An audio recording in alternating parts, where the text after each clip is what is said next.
예, 그러면은 에어버스는 왜 A380 기종의 수요 예측에 실패를 했을까요?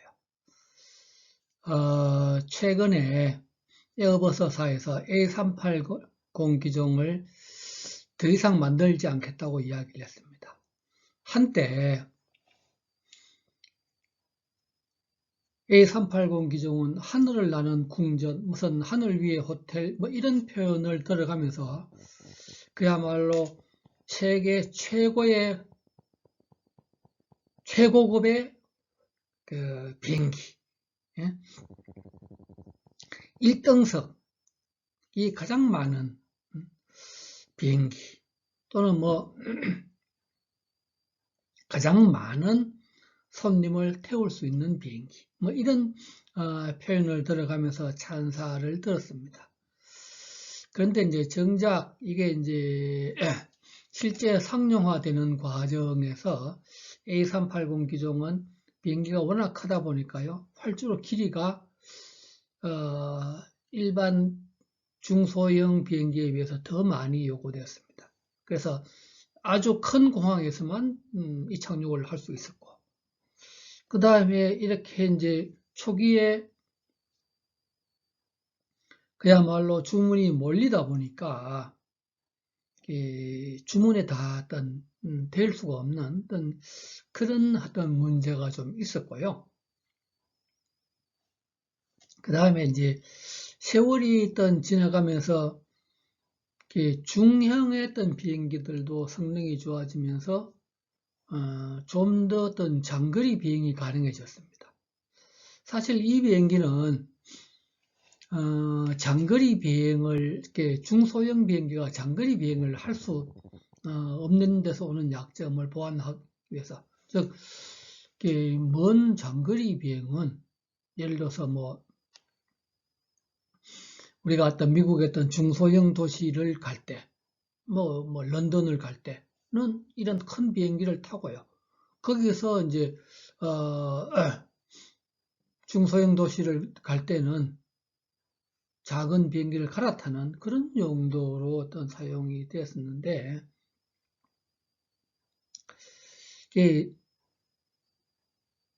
사람들의 수요가 바뀌면서 그야말로 중형의 비행기도 그런 것들이 가능해지면서 굳이 뭐 이렇게 큰 비행기 타고 가서 갈아타고 할 필요가 점점 없어지는 거죠. 이제 그러다 보니까 이제 여기 수요가 적어지고, 수요가 적어지다 보니까 이제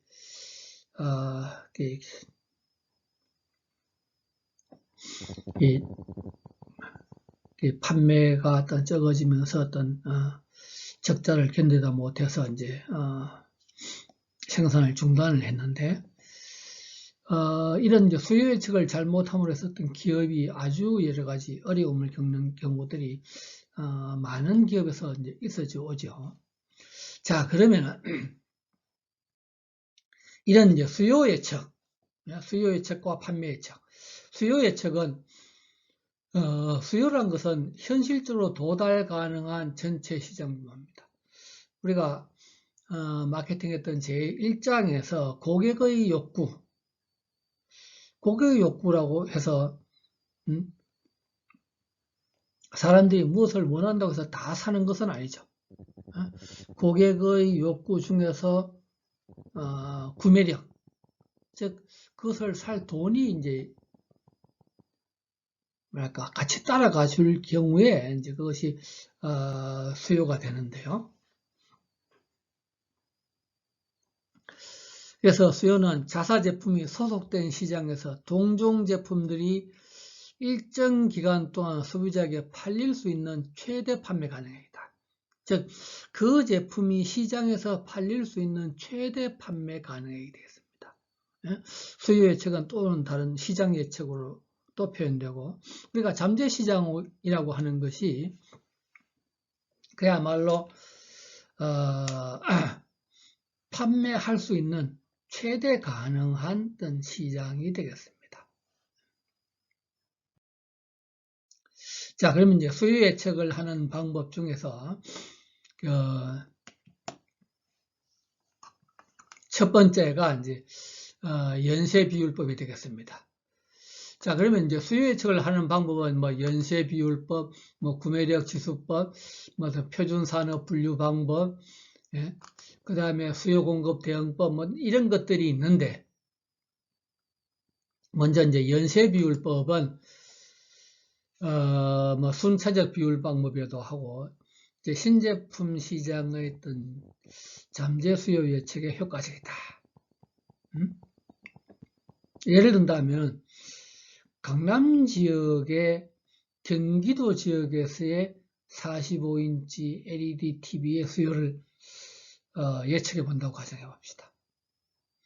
그러면 이것은 먼저 경기도 지역의 어떤 총 가구 수에서 가구당 연간 가전제품의 구매액을 곱하고 가전제품 구입액 중에서 LED TV의 어떤 지출 비율을 곱해서 그 LED TV 중 45인치 제품의 어떤 판매 비율을 곱하면 아마 나올 것입니다. 자, 그래서 이 방법은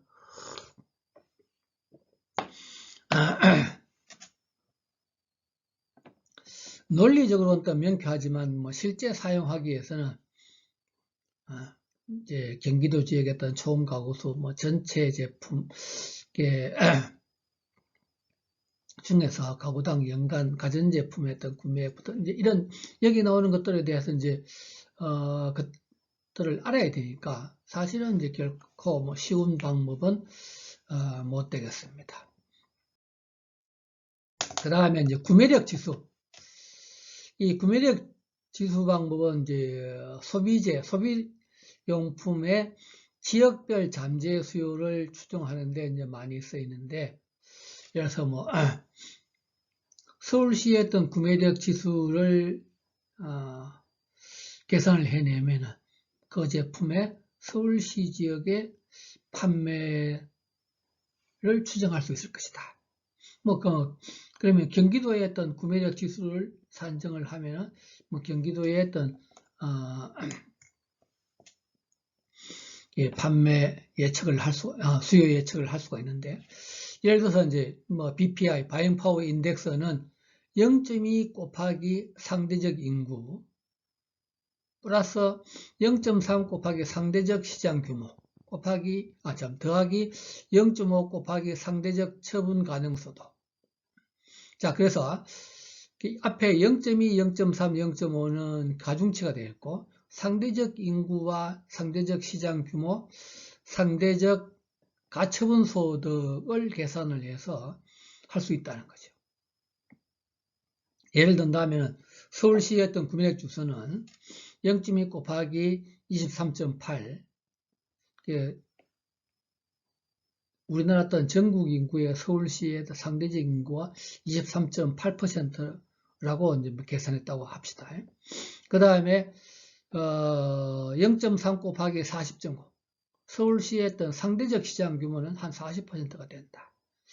0.5 곱하기 30.9, 서울시의 어떤 상대적 가처분 소득,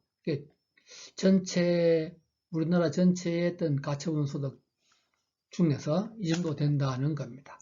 그래서 이것을 곱해서 더하면은 31.76이 나오는데, 이것이 이제 서울시의 구매력 지수가 될 것이고,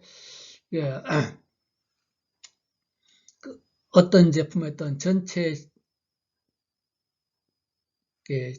수요 예측에서 어떤 특정 지역의 뭐 수요는 이런 구매력 지수를 곱하면 될 것이다 라고 이제 계산을 한다는 겁니다.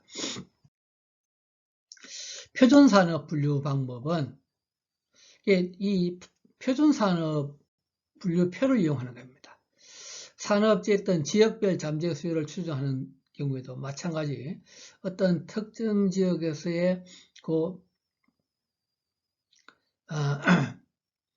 표준산업 분류표를 이용하는 건데, 예를 든다면 이제 대형 냉동탱크 제조회사의 수요 예측을 계산을 하는데, 대형 냉동 탱크를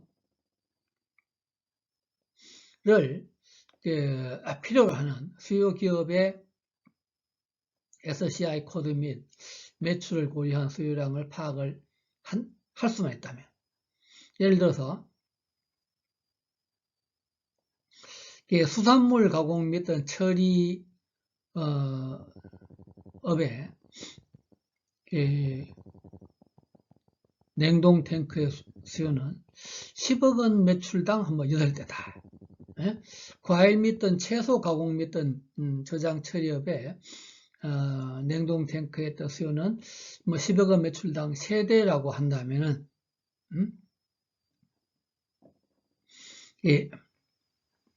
수산물 가공 및 저장 처리업의 표준산업 분류 코드가 C10219인데, C10219 산업의 총 매출액이 500억이고, 과일 및 채소 가공 및 저장 처리업의 표준산업 분류 코드는 C10309이다. 그러면 C10309의 총 매출은 2천억이라면, 이 방법을 계산을 해서 하면은 냉동 탱크의 총 수요량은 1000대 정도 나오고,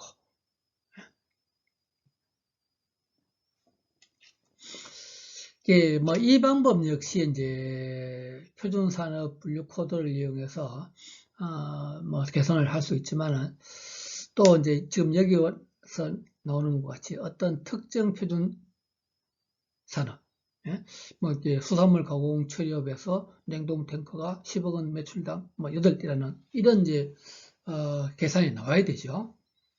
따라서 이제 이 방법도 사실은 이제 사용하기는 쉽지는 않다는 겁니다. 네 번째, 수요 공급 등 대응 방법은 수요, 즉 내수와 수출과 어떤 공급, 수입 및 생산 부분의 연평균 증가율을 계산해서 시장 규모를 추정하는 방법인데, 그야말로 시계열 추정 방법과 어떤 비슷합니다. 뒤에 판매 측에서 시계열 추정 방법이 나오는데, 이 방법도 마찬가지로 실무적으로 사용하기는 괜찮은 방법이긴 하지만, 이제 과거에 어떤 자료가 있어야지 사용 가능하겠죠. 그 다음에 이제 판매 예측 방법. 판매 예측 방법은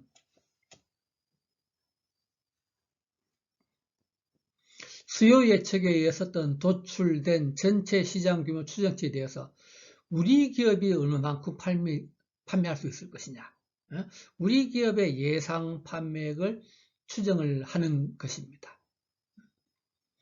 일반적으로 이제 판매 예측은 수요 예측을 해서 수요 예측 곱하기 우리 기업의 시장 점유율, 즉 해당 기업의 시장 점유율이 되겠는데, 신설 회사라든지 시장 점유율 모르는 기업은 할 수 있는 방법이 없겠죠. 그래서 먼저 이제 판단적 및 정성적인 방법이 되겠습니다. 판단적 및 정성적인 방법은 어떤 전문가 내지 어떤 사람의 판단에 의한 것이라는 거죠. 그리고 이건 이제 어떤 정량적인 어떤 양적 데이터를 바탕으로 한 것이 아니기 때문에 이제 정성적인 방법이 되기도 합니다. 그래서 무슨 경영자 판단 방법이라든지 판매원 의견 통합법이라든지 델파이 방법, 사례 유축 방법이 있는데 이런 것에 대해서 자세히 설명하지는 않겠는데, 이 방법들은 계량적인 방법으로 도출된 판매 예측에 대해서 조정을 하는 건 좋지만은 순전히 이것만 가지고 하기에는 약간의 무리가 있긴 있다는 거죠.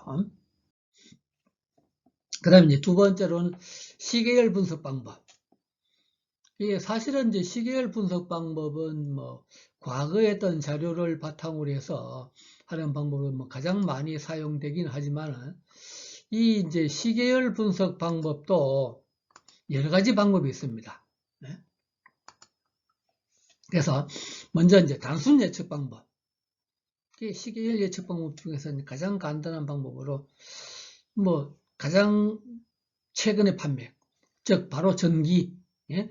전기의 어떤 판매액에 대해서 그것을 가장 제일 좋다고 방법해서 최적의 추정치라고 가정하는 거죠.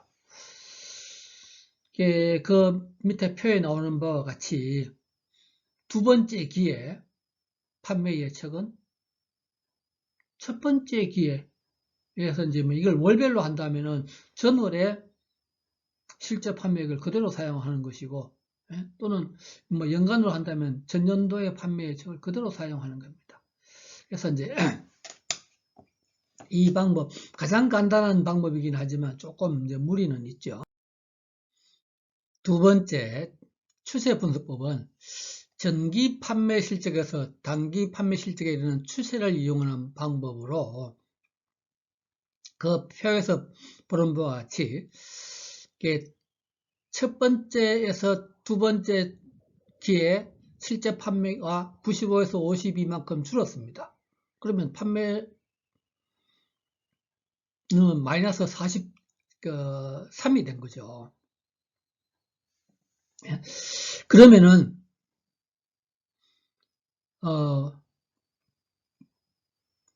세 번째 기는 실제 판매가 50이고 판매 추세가 마이너스 43이면 판매 예측은 52에서 43을 빼면 9가 되는 겁니다. 그 다음에는 두 번째 기에서 어떤 세 번째 기는 52에서 72로 20만큼 늘었습니다. 그러면 판매 추세는 플러스 20이 되고 네 번째 기에 예측 판매액은 72에서 플러스 20을 하면은 92가 됩니다. 사실은 이제 이와 같이 이제 이렇게 하면은 사실은 변동폭이 아주 커지죠. 그래서 이제 이 방법의 어떤 문제라고 또 할 수가 있습니다.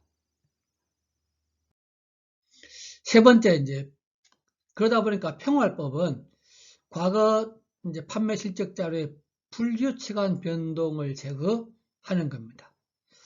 그런데 이제 여기서도 다시 이제 단순 이동 평균법은 과거 판매 실적 자료 중에서 일정 기간의 평균을 구해서 미래 판매액을 예측하는 방법입니다.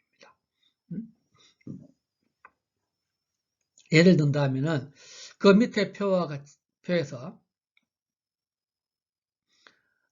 네 번째 기회했던 판매 예측을 하는데 앞에 세 번째, 첫 번째, 두 번째, 세 번째 95, 52, 72의 평균을 구해서 평균을 구해서 또 그것을 어떤 반영을 하는 것입니다. 그 다음 다섯 번째 기는 두 번째, 세 번째, 네 번째 어떤 평균을 구하는 겁니다. 이렇게 해서 이제 하는 방법인데 과거 자료들이 이제 미래 판매액에 미치는 영향은 동일하다고 가정해서 이상적인 기간의 수 n 여기에서 방금에서는 세 번 기간의 평균을 했죠.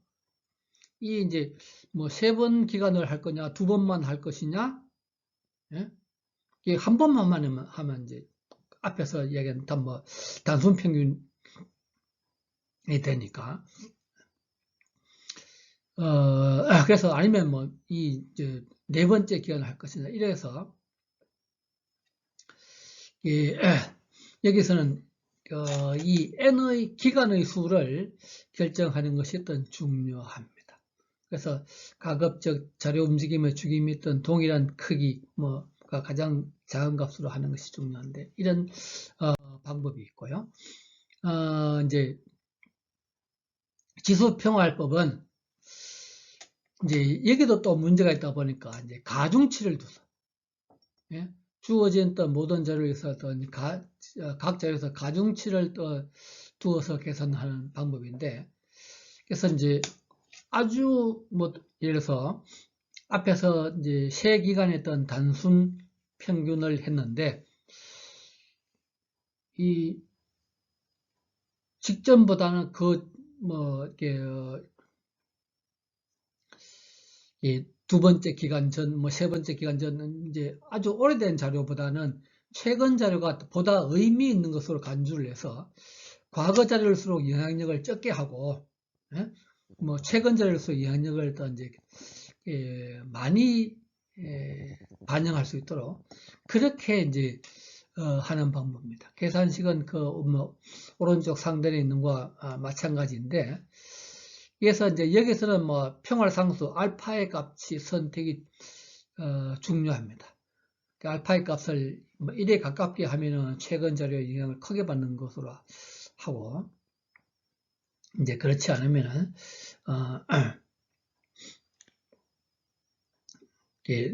과거에 어떤 자료를 중요시하는 것이 되는데,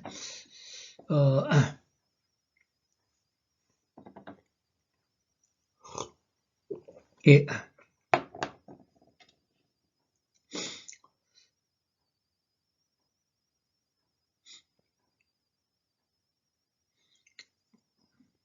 예, 그 표에 나오는 것 같이 두 번째 기간에서는 첫 번째 기간 하나밖에 없기 때문에 95가 어떤 그대로 됐고요. 세 번째 기간에서는 이제 첫 번째 기간과 어떤 두 번째 기간에서의 두 번째 기간에 첫 번째 기간보다는 저 95보다는 52에 이제 더 많은 어떤 가중치를 두어서 그래서 이제 하는 건데 요 알파 값을 어떻게 하냐에 따라서 이제 틀려지겠다는 거죠. 이제 더 많은 어떤 가중치를 두는 방법입니다. 그 다음에 이제 네 번째로 확산 모형은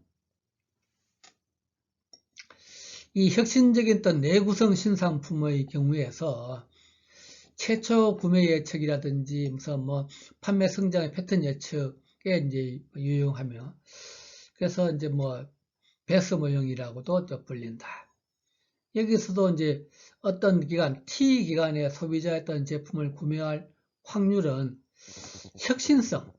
혁신성하고 T 기간까지의 구매자들에 주어지는 구매 압력의 이제 합이라고 본다는 겁니다. 확산 모형에서 내포된 과정은 잠재 시장의 규모는 고정되어 있고 소비자는 구매자와 비구매자만 존재를 한다는 겁니다. 대체 구매, 중복 구매, 재구매에 따른 불한다는 이런 가정을 하는 겁니다. 그래서 이제 수식을 미분하면은 판매가 극대화되는 시점과 판매량을 구할 수 있다는 것인데, 그래서 이제 여기서 혁신 모수, 또 모방 모수, 이렇게 것을 해서 이제 구하는 건데, 사실은 이제 이 방법에서 이 혁신 모수라든지 어떤 모방 모수를 계산한다는 것 자체가 결코 쉽지는 않고, 여러 가지 어떤 경제적, 통계적인, 인구 통계적인 여러 가지 어떤 환경상의 어떤 변화라든지, 기업의 마케팅 노력, 경쟁의 변화에 따른 이런 여러 가지 이제 변화를 설명하지 못하는 단점도 있고, 그래서 가정도 많고 하다 보니까 이 방법 자체도 이제 문제가 좀 있습니다. 그래서 그 다음에 이제 세 번째 인과적인 관계 분석 방법. 사실은 이제 이런 여러 가지 방법들이 다 각각의 장단점이 다 있습니다. 그래서 인과 분석 방법은 판매액을 종속 변수로 보고 이에 영향을 미치는 독립 변수를 찾아내서 관계를 규명하려는 방법입니다. 그래서 통계적 방법에서 참 많이 쓰이는 이제 회귀 분석을 이용하는 방법입니다. 인과관계 분석 기법 중 가장 많이 쓰는 대표적인 방법으로서 어떠한 요소들이 판매에 영향을 미치고 각 요소의 어떤 중요도 및 영향을 미치는 정도를 파악해서 예측을 하는 방법인데 이 하단에 있는 것과 같은 이런 이제 종속 변수, 독립 변수 간의 관계를 일반적으로 어떤 가정에서 이제 계산을 해내는 방법인데, 이 회계 분석에 대한 자세한 설명 방법은 여러분들이 통계학이라든지 아니면은 이제 우리 경영학과에서 이제 고학년에 따른 개설되는 마케팅 조사 방법 이런 데서 이제 미루기로 하겠습니다. 이제 간단히 또 설명만 한다면은 H자동차의 판매를 예측한다고 가정했을 때는 판매에 영향을 미치는 요소로 가격, 판매원의 수, 광고비가 있다고 가정을 한다면은 이것을 가지고 이제 회계 분석을 해서 판매 예측 모형을 만든다고 가정을 해봅시다. 판매 예측 모형은 5천이라는 어떤 상수 곱하기 플러스 0.65 이제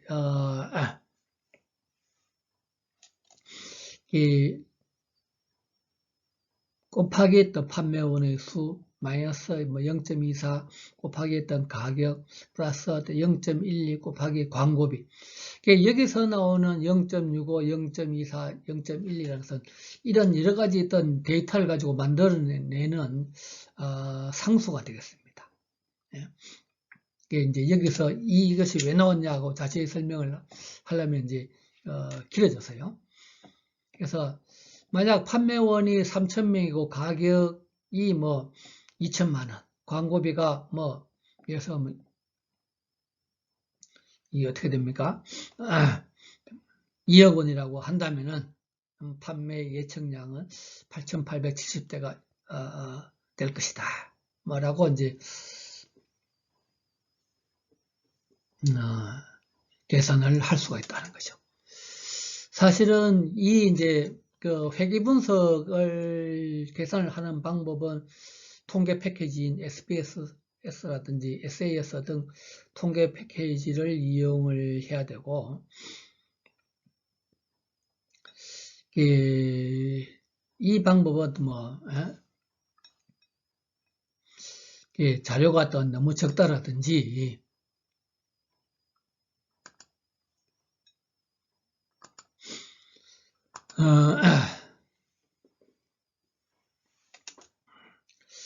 자료에 어떤 관찰자가 너무 적다, 관찰치가 너무 적다든지, 정규 분포 어떤 과정에 위반되지 않아야 되고, 독립변수과 상관관계가 없거나 낮아야 되고, 판매에 영향을 미치는 독립변수가 모두 어떤 파악돼야 되고, 이런 여러 가지 이제 것들이 있는데, 이런 것들에 대한 자세한 것들은 회계 분석 방법에 대한 설명으로 어떤 넘기고 여기선 지나가겠습니다. 구매 의도 조사 방법은 소비자들을 조사해서 구매 의도를 조사를 하는 겁니다. 소비자가 특정 제품을 구매할 의사가 있는지를 조사함으로써 판매를 예측할 수 있다는 방법입니다. 구매 의도는 인터뷰라든지 관찰, 실험 등을 통해서 조사를 가능하고, 구매 의도에 의해서 부여되는 가중치는 기업이 경험적으로서 결정이 되고, 소비자 시장보다는 산업재 시장에 더 효과적이다라는 거죠.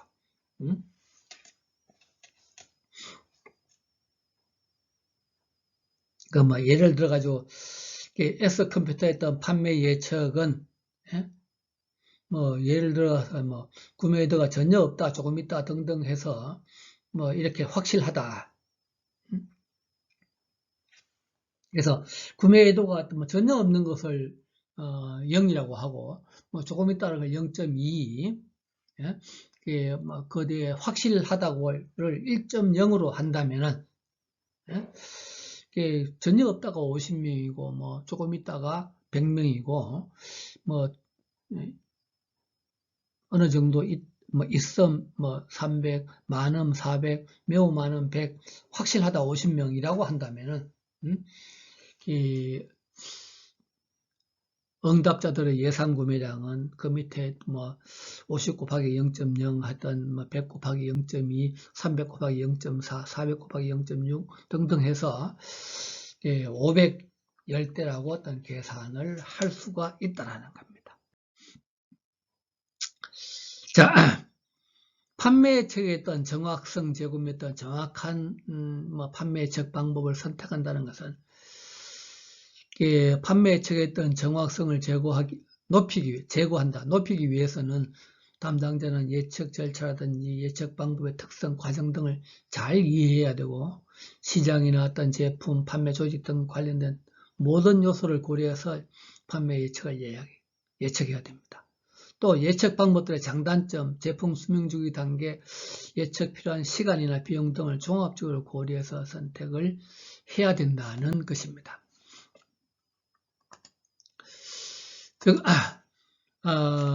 그래서 수요 예측, 판매 예측 방법은 이 표에서와 같이 표 4-1과 같이 아주 다양한 방법이 있습니다. 그래서 각 방법별로 장단점이 있기 때문에 이런 장단점을 어떤 고려를 해서 선택을 해야 된다. 자, 그 다음에 이제 마케팅 조사로 가서 뉴코크는 시장에서 왜 사라졌는지에 대해서는